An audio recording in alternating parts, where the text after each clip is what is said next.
आओ चलें कोरोना से युद्ध लड़ने। गांव हो या शहर, सभी लोग वैक्सीन ज़रूर लगवाएं। अपने जीवन के बारे में सोचें और देश हो या गांव, सभी लोग ख्याल करें। किसी भी अराजकता के अफवाह में ना आए। कोरोना वैक्सीन ज़रूर लगवाएं। स्वास्थ्य कर्मियों को विशेष सम्मान दें।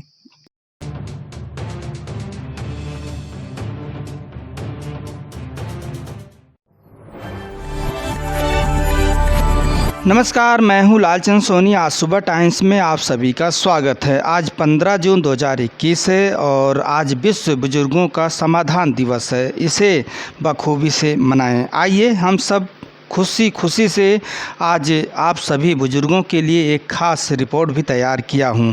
आज विश्व बुजुर्ग समाधान दिवस है और सभी लोगों को अपने माता पिता को अधिक से अधिक सम्मान दें और उनको ख़ास देखभाल की ज़रूरत भी है। यही कहें तो एक सही शब्द में तो सेवा करना बुजुर्गों का अति आवश्यक है, क्योंकि बुजुर्ग हमारे भगवान सामान हैं। इनको 1% की कष्ट नहीं होनी चाहिए, क्योंकि हमारे और आपके अतुल्य सामान पूजनीय हैं।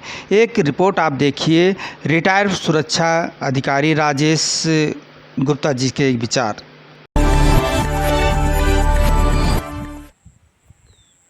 Rajesh Gupta, ACCF national team member, नई दिल्ली।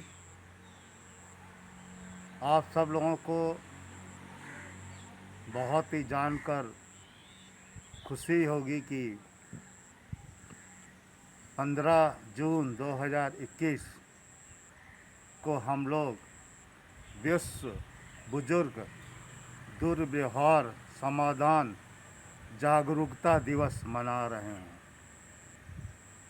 पूरा गौर से सुनिए। विश्व बुजुर्ग दुर्व्यवहार समाधान जागरूकता दिवस मना रहे हैं। क्या ये दिवस केवल एक दिन के लिए है? नहीं, ये दिवस क्या, ये तो हर दिन होना चाहिए।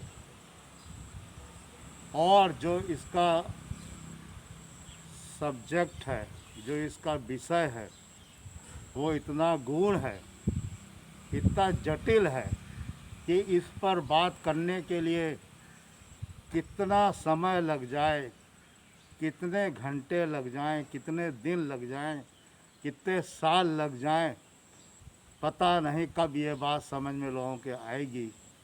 क्योंकि ये ऐसा जटिल चीज़ें हैं। हर लोग अपनी अपनी बात को सही करने में रहते हैं। हर लोग अपनी अपनी बात को सही रखने में रहते हैं। कोई अपने को गलत साबित करने को कहते ही नहीं है। हर इस उम्र के लोगों के लिए हर व्यक्ति अपनी बात को सही कहने की कोशिश करता है, और इसीलिए इस पर चर्चा करना, इस पर बात करना, हमें लगता है कि कोई समाधान नहीं निकल पाएगा, ना निकलता होगा।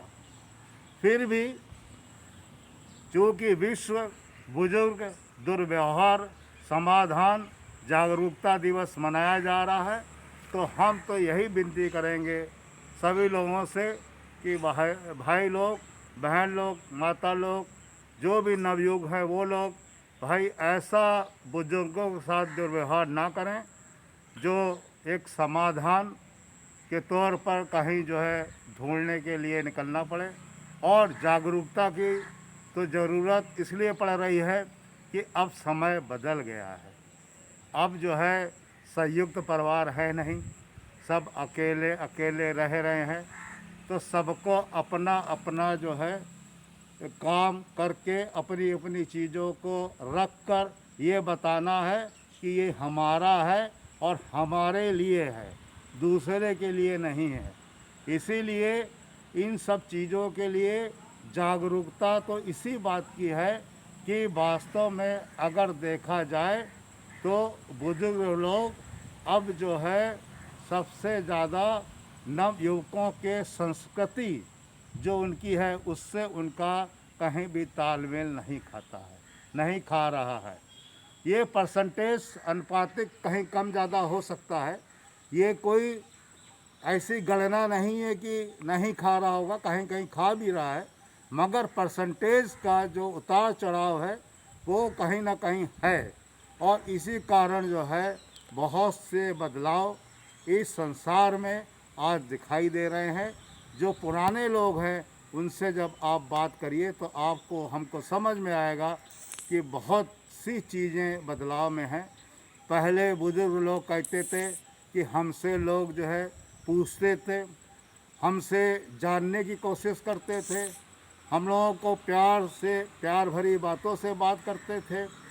अब जो है क्या स्थिति है, हम सब लोग अच्छी तरह से मनन करके समझ लें, और हम लोग मनन कर भी रहे हैं, सब समझ भी रहे हैं। कहने से कोई फ़ायदा नहीं, बताने से कोई फ़ायदा नहीं। ये सब चीज़ें एक तरह से मन में मनन की जाती हैं कि हम लोग क्या कर रहे हैं और उसके पीछे क्या कारण है करने का।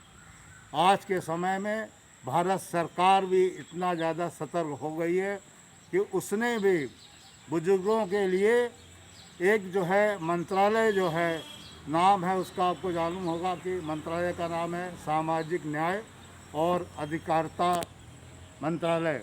उसको दिशा निर्देश दिए हैं कि आप एक बुजुर्गों की हेल्पलाइन बनाइए। अब बुजुर्गों की भी हेल्पलाइन अलग से बन गई है, टोल फ्री, और उसमें जो है बुजुर्ग अपनी बात कह सकते हैं, फ़ोन करके बता सकते हैं। तो बुजुर्गों की अहमियत को अब सरकार ने भी समझा है, क्योंकि जो स्थितियां परिस्थितियां दिखाई दे रही समाज में, वास्तव में वो बहुत ही सोचनीय है। और उस पर विचार करने के लिए सरकार ने ये कदम उठाए हैं कि जो है इस नंबर को जारी कर दिया गया है, और आप लोग नंबर नोट कर लीजिए। समय समय पर अपनी व्यथा को, अपनी कोई चीज़ को कहने के लिए आप इस नंबर पर बात कर सकते हैं। अधिकारी लोग इस पर मौजूद रहेंगे और आपकी समस्या का समाधान करने के लिए जी जान से मेहनत करके इसका समाधान निकालेंगे। और नंबर आप नोट करिए, 1457। दोबारा हम नंबर फिर बोल देते हैं, 1457। इस नंबर पर आप लोग जो है अपनी समाधान निकालने के लिए बात कर सकते हैं।